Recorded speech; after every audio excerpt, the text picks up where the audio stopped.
Time now for the Morning Rush. We start with Kristen Curry. Good morning. Seeing quite a bit of cloud cover out over the eastern side of the state. A little bit of light rain possible in there, but we're clearing out through the day. Seeing more sunshine this afternoon and lighter winds too. Winds still pretty breezy this morning, but those will relax to about 5 to 15 miles per hour late day. Crystal? As you get ready to head out the door, we are following the day's top local stories. And we start with Fernanda Lopez live in the Newsplex.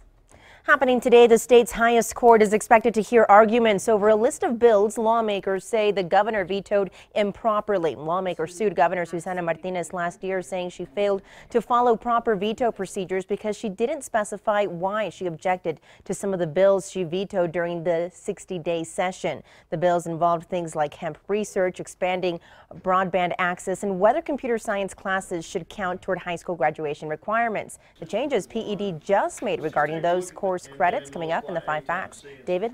Happening today, we expect to learn more about a body found on the West Mesa. This morning, APD says it's helping federal investigators on the case.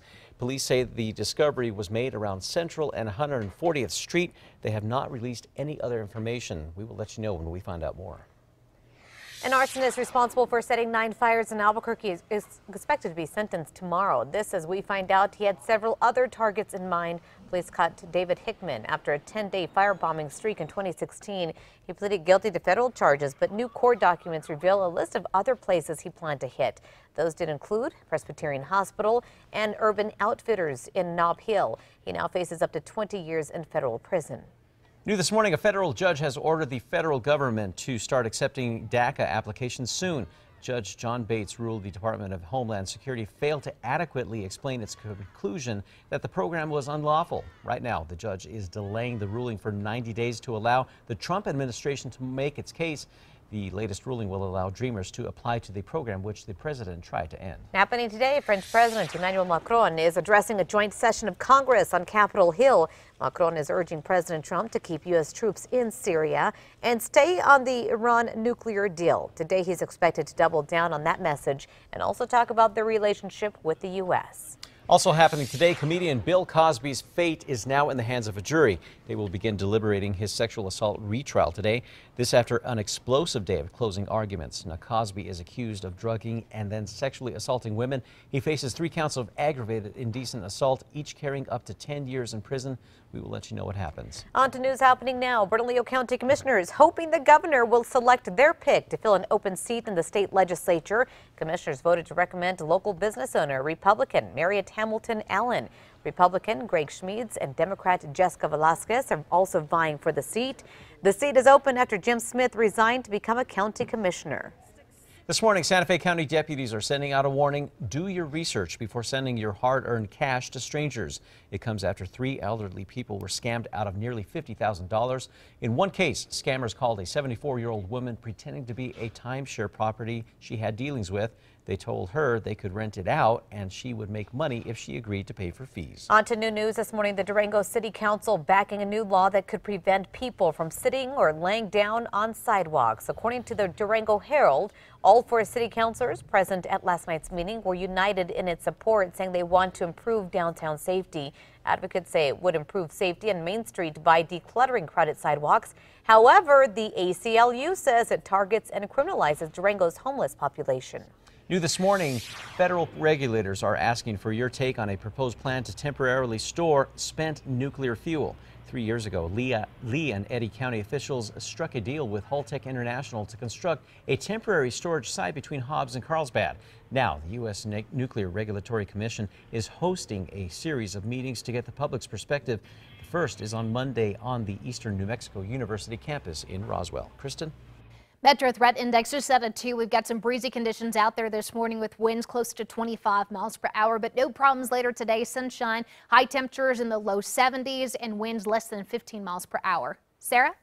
Kids living on Kirtland Air Force Base will now have access to cutting-edge technology like 3D printers, robotics, and much more. It's all thanks to a $45,000 grant to build its first ever STEM Center. The STEM Center of Excellence was created to inspire children of military families to pursue science, technology, engineering, and math. Officials say they will continue to get money for the next few years to continue with programming. Kirtland is only the 14th Center of Innovation to open and the 7th military installation to receive this grant. Crystal? Turn now to new news this morning. Some dark areas around the UNM campus are expected to be a little brighter by the summer. According to the Albuquerque Journal, more than $125,000 in capital outlay funds will help light up areas like the Duck Pond, the corner of Central and Girard, among other areas. Students lobbied lawmakers for the lighting help during the 2018 legislative session because of recent safety concerns. Happening today, you can grab a cup of joe with Albuquerque's Women and Men in Blue. APD is hosting 3 Coffee with a Cop events today. You can see those locations on your screens. Now, it gives residents on the west side and valley and the foothills as well an opportunity to meet and talk with police officers who patrol their neighborhoods. Kristen? Quick check on your Wednesday morning commute. No major crashes out there, no major slowdowns either. Looking pretty good at the hour. Happening right now, Better Call Saul getting a lot of attention this morning for its critically acclaimed digital series. It's taken home a Webby Award for Best Writing in Online Film and Video. A Webby's been dubbed the internet's highest honor by the New York Times. The 10-part digital series, Los Pollos Hermanos Employee Training, features the show's character Gus giving tips on how to run a successful business. Visit alwaysonkRQE.com for more details if you want to see it. And it's a mystery that is baffling some of the smartest people on the planet. This picture was taken in the Beaufort Sea by the Arctic Ocean. Now, there are 3 spots, there are holes in the ice, rather, in the middle of the shot. Scientists say they are areas of thin ice, but that it's an oddity that researchers have never seen before. Among the theories, these holes could be warm paths of water beneath the ice or caused by a marine mammal trying to breathe. Interesting.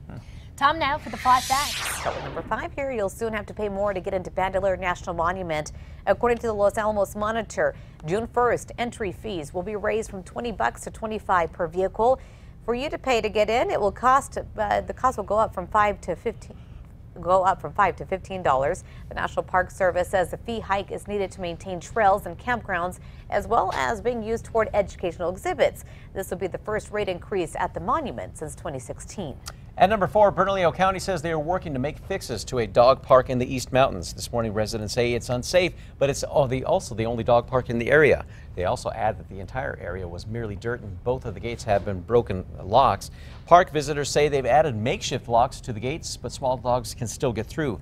A crew has since dumped wood chips over the area. Bernalillo County tells News 13 that they didn't know that the gates were broken, but say they plan to fix them. At number 3, cooler temps today leaves us in the low 70s. We've got some breezy conditions this morning, winds relaxing through the day. Spot shower possible out east, but warmer temps expected tomorrow. Number 2 now, Pecos High School coach waking up and facing charges accused of raping 2 young girls. Authorities say 29-year-old Dominic Baca, an assistant basketball coach, had a relationship with 2 students, 14 and 17 years old. Baca was arrested at his home early yesterday. Police say Baca had sex with them at his home, at the school, and even sent graphic text messages to the victims. And at number 1, the state's highest court will hear arguments this morning over a list of bills lawmakers say the governor vetoed improperly. The hearing is over 10 bills passed by lawmakers during the 60-day session last year. Lawmakers sued Governor Susana Martinez, saying she failed to follow proper veto procedures because she didn't specify why she objected. Now, some of the bills involved hemp research and whether computer science courses can count toward high school graduation. The PED announced just yesterday it would allow certain students to count computer science classes for math or science credit.